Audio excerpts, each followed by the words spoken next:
Thank you for joining us today on this webinar entitled Building Blocks, Building to the Future. My name is Damian Frierson, and I am a program specialist here in the Training and Technical Assistance Department, and I will facilitate the webinar for today.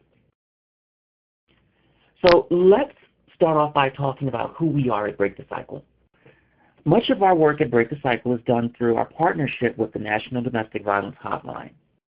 Working together to run loveisrespect.org, we serve as the largest resource in the country for young people experiencing abuse. Love is Respect is the ultimate source for support, tools, and services to help young people prevent and end dating abuse. And with Love is Respect, we reach young people ages 12 to 24 in a couple of ways. The first is on the ground, through prevention education curricula that are used across the country to build a youth-driven conversation and the next generation of leaders. And then online at the website you see on your screen, over 1.5 visitors a year come to learn about dating abuse. And through the 24/7 phone, chat, and text support, where peer advocates help young people all day, every day, online, over the phone, and through the nation's first Text for Help service. You can see the live chat option on the right-hand side of your screen if you look right there. Okay, so let's move on and talk about our learning objectives for this webinar. By the end of this webinar, it is my hope you will be better able to define and understand some key dynamics of dating abuse. We're also going to look at the key influences of dating abuse and discuss what kinds of factors can impact youth dating relationships. We will identify the warning signs of dating abuse for both the victim and the perpetrator, or the person who's perpetrating abuse, rather. And I will leave you with some strategies that you can use to prepare yourself to help if a young person is experiencing or perpetrating abusive behaviors. And finally, if you simply want to talk to the teens in your life about healthy relationships, I can guarantee you that some of this information will definitely be important to you. So, what is dating abuse? When we discuss dating abuse, we're referring to abusive behaviors used to exert power and control over a dating partner. This definition is an evolving one, but it's adapted from the language of the Violence Against Women Act. This definition should sound familiar to those of you who have had some experience with or training on domestic violence. That's because in many ways, teen dating abuse and domestic violence are similar. You may hear other terms besides dating abuse used to describe what we're talking about today, including, say, adolescent relationship abuse, dating violence, and teen dating violence, just to name a few. These terms are all appropriate depending on where and when they are used. We use the term dating abuse because we work with youth and young adults, not just teens.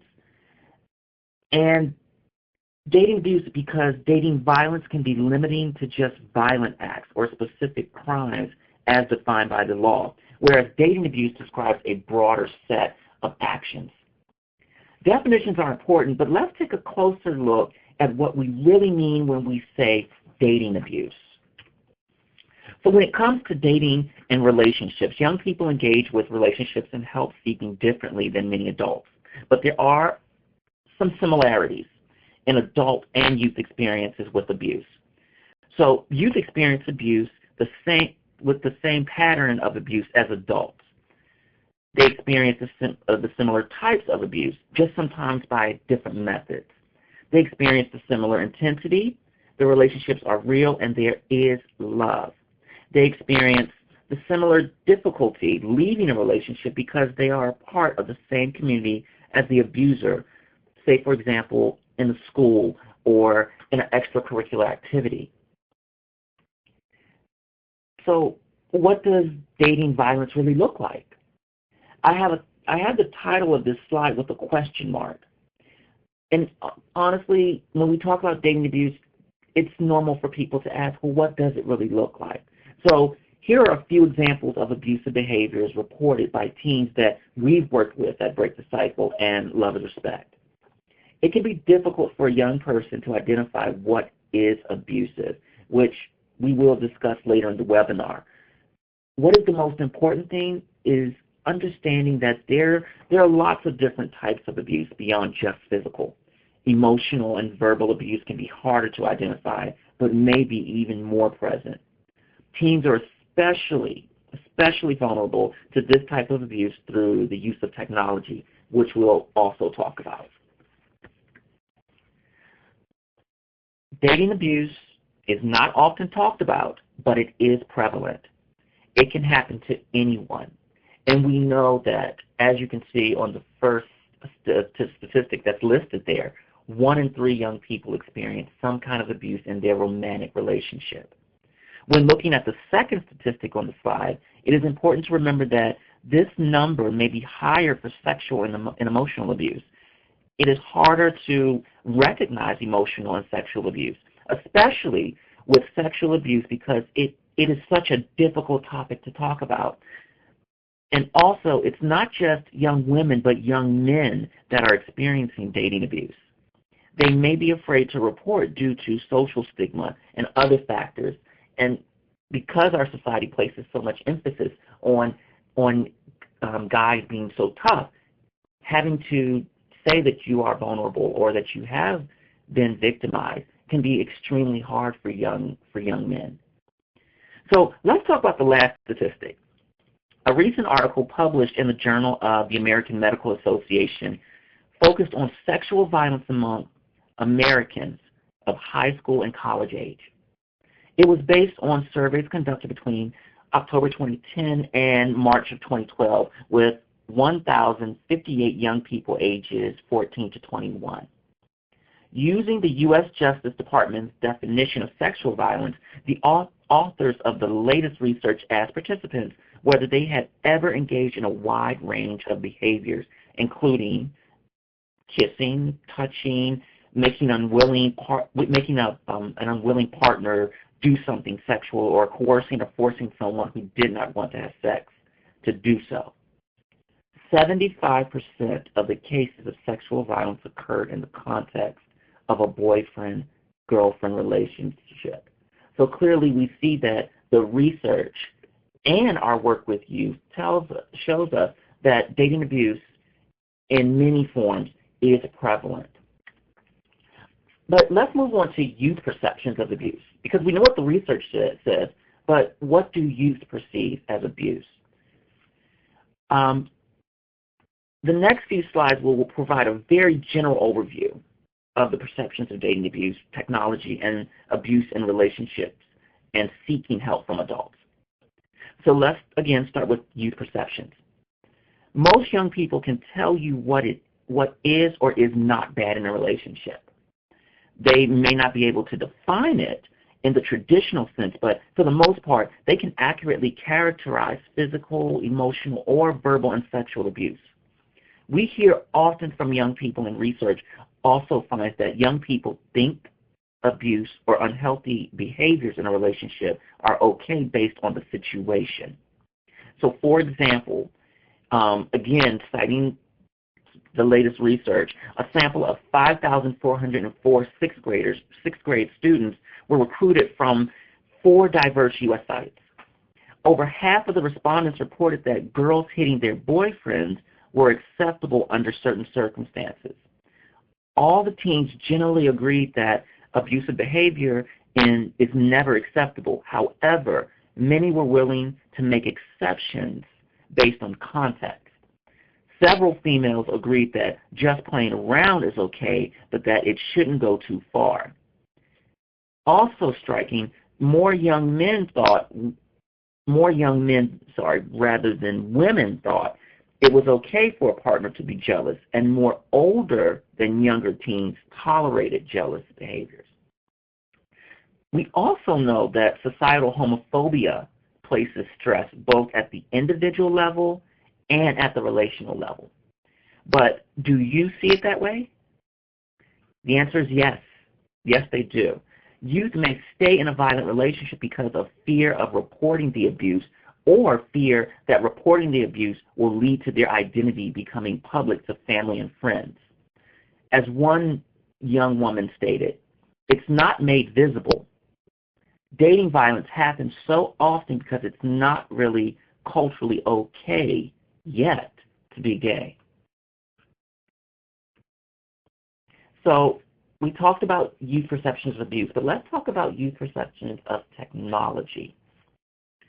New forms of technology do present new challenges to parents and service providers.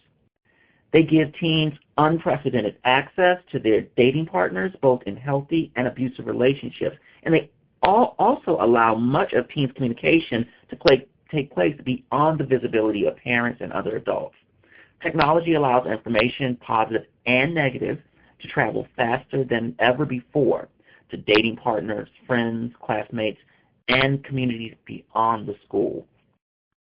But the abusive behaviors playing out over the new technology, for example, cell phones and social media, are often the same ones that we've always seen. It's important not to let the technology distract us from the underlying abuse, and that is that the technology is not abusive, but the technology can be used to enact abusive behaviors. We know that digital abuse is a big deal in young people's lives. But do they see it that way? The answer, again, is yes, they do. Teens believe that dating abuse via technology is a problem.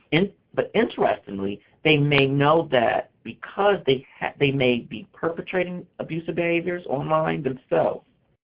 Teens say that dating abuse is happening to them online and that they may be doing it to others.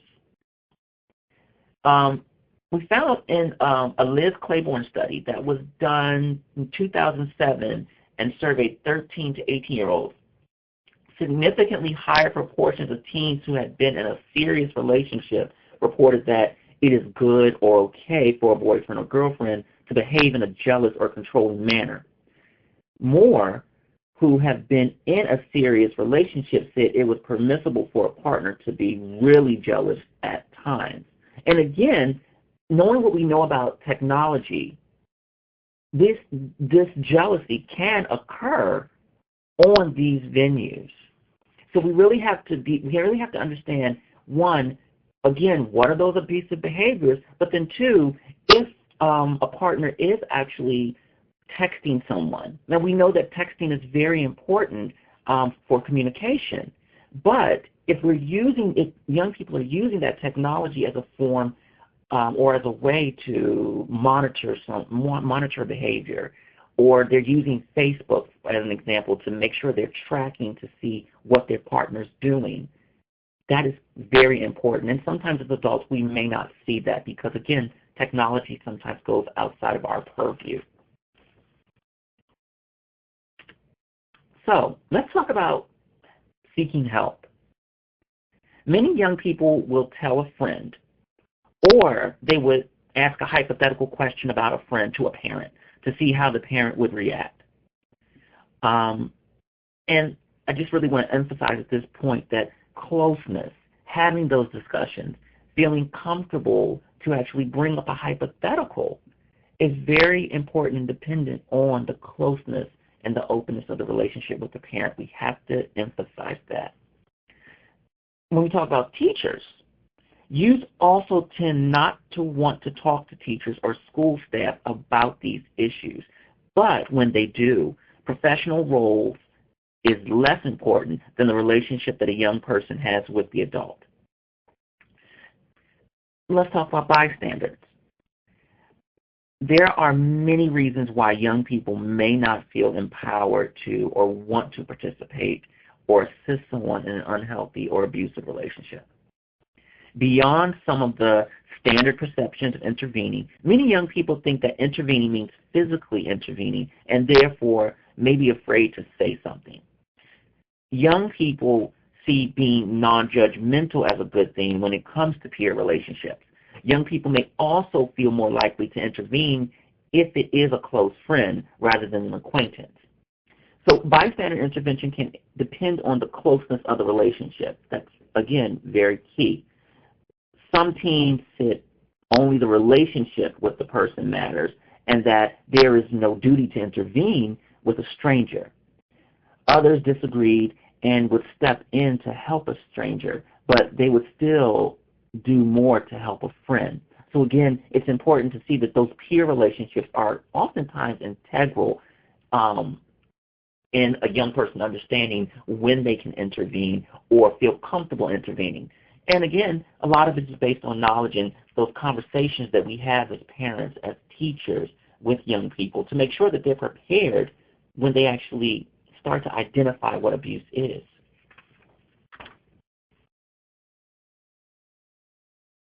So continuing on with help seeking, let's talk about resources.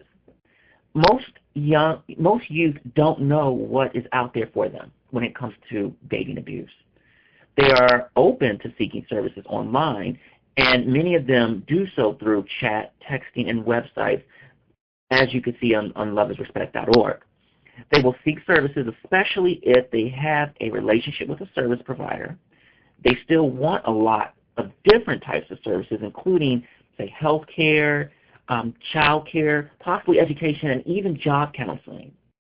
When the facilitators ask, and this is going back to an example that I can think of, when a facilitator asks whether the teens would refer a friend to a domestic violence shelter, none of the teens address this suggestion at all. So again, it is important for us to make sure that even outside of the traditional forms of help, that we provide, again, services that are accessible to youth, which are often seen as being online. And so when we talk about schools, the teens are adamant that they are both dating and experiencing dating violence, so we can't ignore that. And that middle school is the perfect time to reach the students because later we will be too busy to hear. Another teen, again citing information that we've gathered, another teen warned, however, that a policy isn't any good unless schools commit to it. So again, we need to make sure that not only do we provide these policies, but that we show that it's evident that we're actually enforcing them, and that teens or youth rather know how to access help through these policies. So a young person may not feel empowered to report relationship abuse due to several obstacles.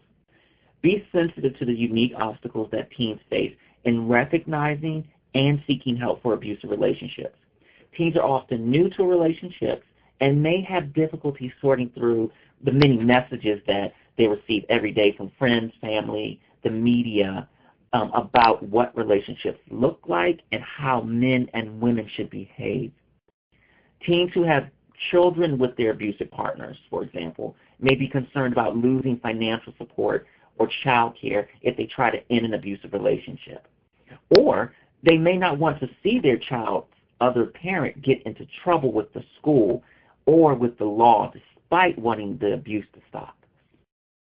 And adolescents are oftentimes hardwired to be skeptical or even distrustful of adults. Anyone who's worked with youth know that sometimes gaining trust can be the most important factor, but it takes time. So even to reach out to ask for help is a courageous step that should be recognized and rewarded. Again, understanding how trust can be hard sometimes for you. So let's talk about supporting youth survivors of dating abuse. We're going to do this from a couple perspectives. We'll talk about organizational readiness and individual preparedness. Each of these areas could be their own full-day training, but we want to make you all aware of what to consider in order to be prepared to support young people who come into your lives. So there are individual steps that you can take to better respond, intervene, and prevent dating abuse. These are broken down into the following three categories: understand the issue, know the options, and know your preconceptions. In whatever your personal or professional capacity, working with young people, these three prongs are very important for building trust and ensuring your approach to dating abuse is youth-friendly. So the first prong is to understand the issues of dating abuse, including being able to identify warning signs and dynamics. This means you are well equipped to identify dating abuse and discuss it with young people by answering questions and providing them with information. Some organizations may not have the support or resources for general staff training, but as an individual, you may have the flexibility to seek out personal training and resources to educate yourself on a smaller scale. Education like this can also support an open, thoughtful environment that can have a valuable impact for young people you work with. In the interest of building trust, it is also important to understand and disclose limitations to confidentiality that may apply, even if some behaviors do not fall under mandatory reporting laws. Know, this is very important, know how to explain your role and your limits up front, and be prepared to utilize them with young people you work with. Every state has unique mandatory reporting laws, so know how yours are relevant to dating abuse and be prepared to communicate this to young people. And then finally, value youth experiences of relationships. Again, I'm going to emphasize that. Value youth experiences of relationships. Talk to them about how they see relationships in their community and society, and ask them how they feel about it. Understanding their perspective and the social context of dating leads to informed, empowered responses. And a key aspect of empowerment is making sure that the person who is experiencing the abuse is informing that decision-making process as you go along. So know the options. Develop partners with local dating and sexual abuse providers. This can facilitate what we call warm referrals, cross-trainings, and joint projects that can synergize the value of your agencies and skill sets. Excuse me. Warm referrals can be particularly valuable with young people who may not be comfortable trusting adults or in a therapeutic environment. Also important, model relationships in personal and professional relationships. Young people who trust you will look to you as a model of respect and kindness and suggest to them who is safe to speak to about their experience of abuse. So also keep in mind that some students will be comfortable talking about relationship violence and others may not. Be aware of the important roles that culture also play in addressing dating abuse. Some students may come from cultural backgrounds, say for example, where dating abuse isn't really frowned upon. And that makes it more difficult to address the issue because they're still trying to figure out, it doesn't feel right, but no one really talks about it in my community, or they turn they look the other way. Create a safe, and it's important as you develop this conversation, create a safe environment in which young people can learn about dating abuse and access information on their own or in private. Because again, if they're learning about it, they may not feel comfortable coming to you right away. But as long as they have the information, they may develop that, they may feel empowered to talk to you over time. So make sure that resources are readily available and accessible.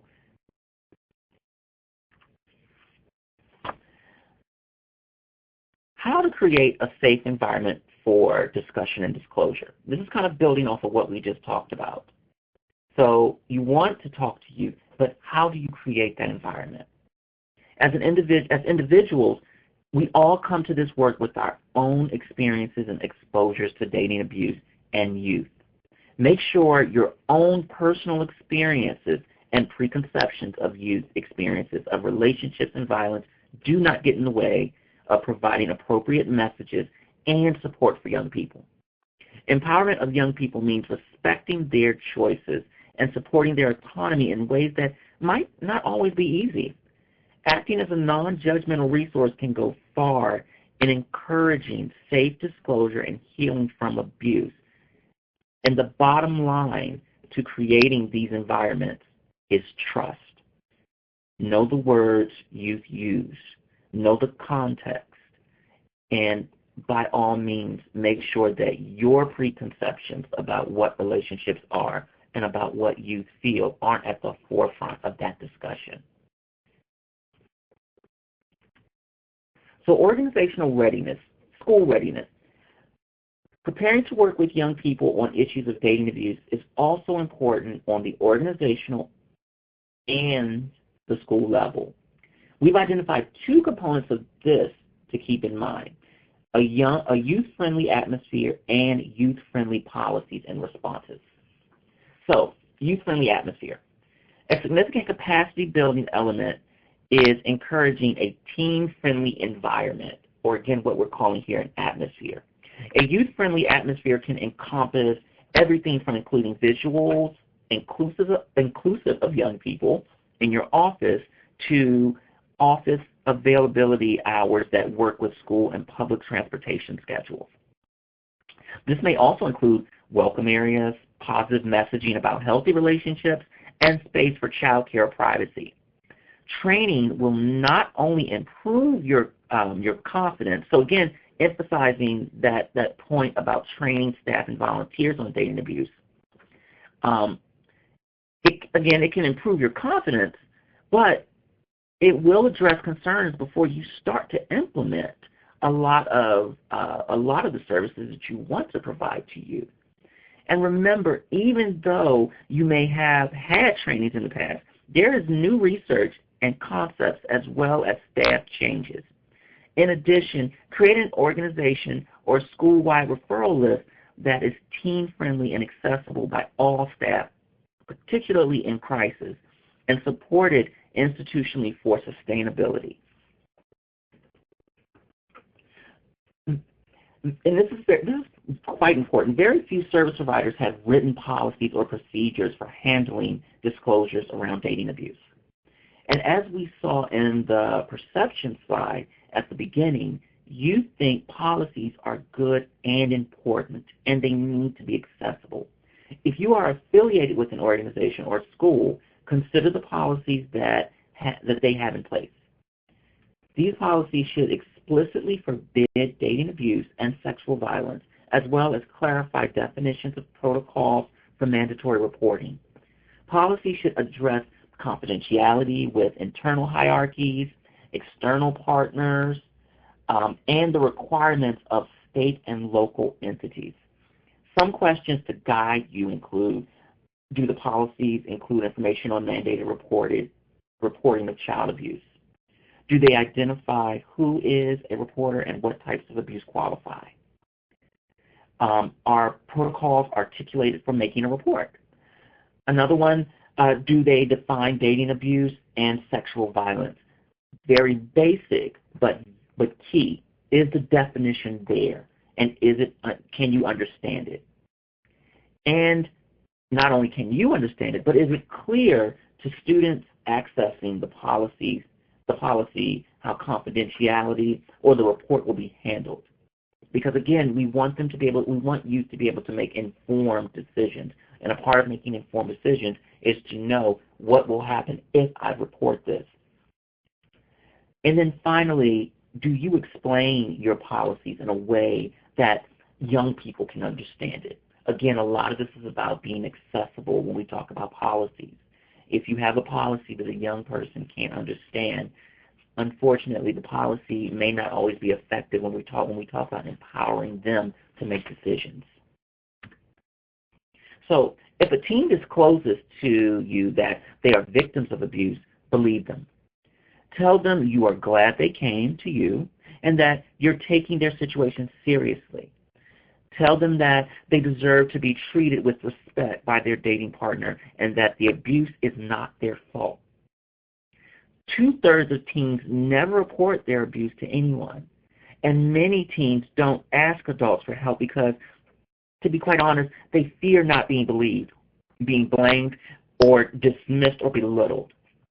And unfortunately, that fear comes true more often than we'd like. Disclosure by young people may not always be simple. It can be like being handed a piece of a puzzle with the task of working with them to put it together, or rather put that larger picture together. Teens may be unsure about whether behavior is abusive and may test you by dismissively disclosing abusive behaviors and gauging your reaction. This is where knowing yourself and the words, as we discussed earlier, can be very, very valuable.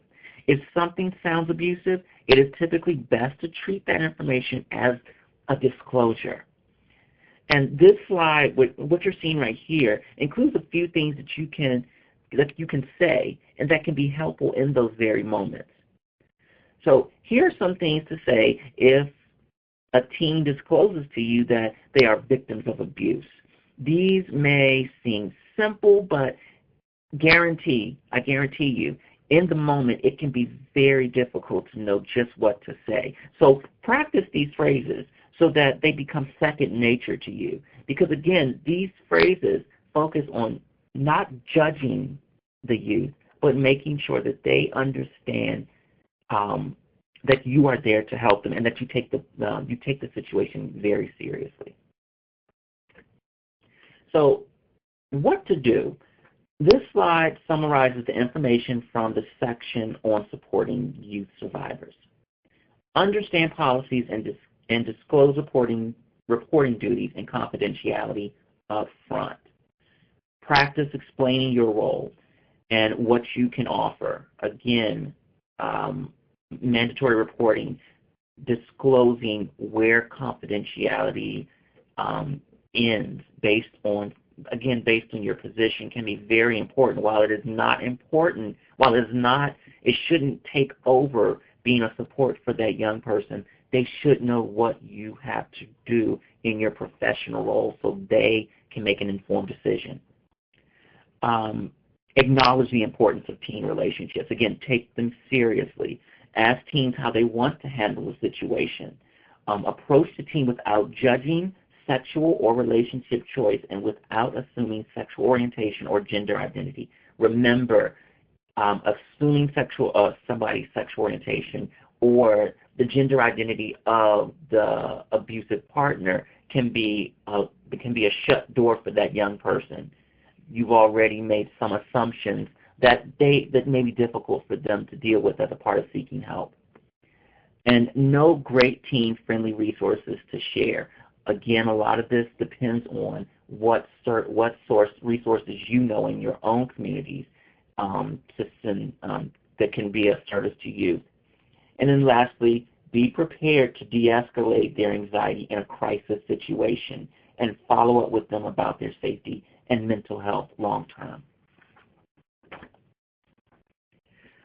Finally, let's talk about safety planning.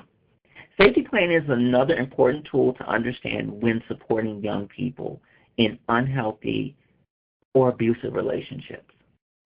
Safety planning is the creation of an individualized set of actions, strategies, resources to assist a young person in staying safe while in an abusive relationship, or staying safe when exiting an abusive relationship. Many of the same components for youth and adults. So, for example, safe spaces, safe people to help, documents to keep, places to go for safety are all encompassed in a safety plan. Some things may be a bit different, though. For example, young people may rely on technology for communication as well as safety and may not have much access to, for example, transportation or their own money. And they also may have regular exposure to their partner in school or in the community in which they live. And we can help with this. BTC has an online safety planning tool that can help you think about this with a young person. So what may be some of those barriers to safety and how can you as an adult help them navigate that? And that safety planning tool can be found online at loveisrespect.org. So it is important to think about how to frame a discussion or engage with a young person. There are a few different strategies that we have gathered over the years that we find helpful and can help us think about how we talk to youth about these issues. So, engagement tools. Some youth will respond to things that are meant to help them individually, though they may be framed as information sharing more generally. Other young people may respond to conversations that will help them help their friends. And here are some strategies to help. So, healthy relationship discussions, kind of engaging young people around what they identify as healthy relationships. Of course, there are your standard prevention curricula in the schools, clubs, after-school programming. Of course, as we mentioned before, online help services, tools, safety planning. We can also develop scenarios and healthy relationship quizzes and games. We have a healthy relationship quiz on loveisrespect.org. Of course, peer mentors, activism and activities, and of course, integrating pop culture and social media. This may be dated at the time that you actually listen to this. However, when we talk about what's in the media right now, when we see, we talk about the Real Housewives of Atlanta, for example, maybe it doesn't have to be directly related to dating abuse, but talking about violence. What does violence look like in relationships? How do you want to be treated by your peers and your dating partner? Social media and pop culture can provide a lot of great examples of what is good and, honestly, what is unhealthy. But it is a way to start that discussion and engage youth in discussions around not only dating abuse but healthy relationships. And, of course, feel free during this time or after to add to these tools. This is not, by any stretch of the imagination, a comprehensive list, but it's a place to get started. So, yes, again, as we mentioned, pop culture. Use that pop culture perspective. It can be a powerful teaching tool. Again, it allows us to connect these issues and the images that a lot of youth are seeing, but we may not be talking about it in that sense or making that connection. And then, again, some of these are a little dated depending on what you're currently watching on TV right now. But again, as I mentioned before, Real Housewives of Atlanta. What have you seen in, say, for example, the latest video that's come out, or the latest track off of a Beyonce record CD? Again, know what's current and know how to introduce it as a part of a discussion on relationships. Stand up and speak out. Allow young people to create awareness messages and strategies that they feel will positively influence peers.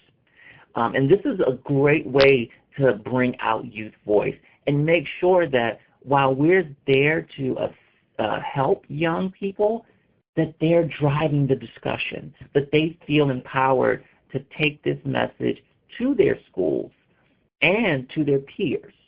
Because, again, we want young people to feel empowered not only to make decisions about services and when they need help, but to assist other young people in trying to identify and stop dating abuse.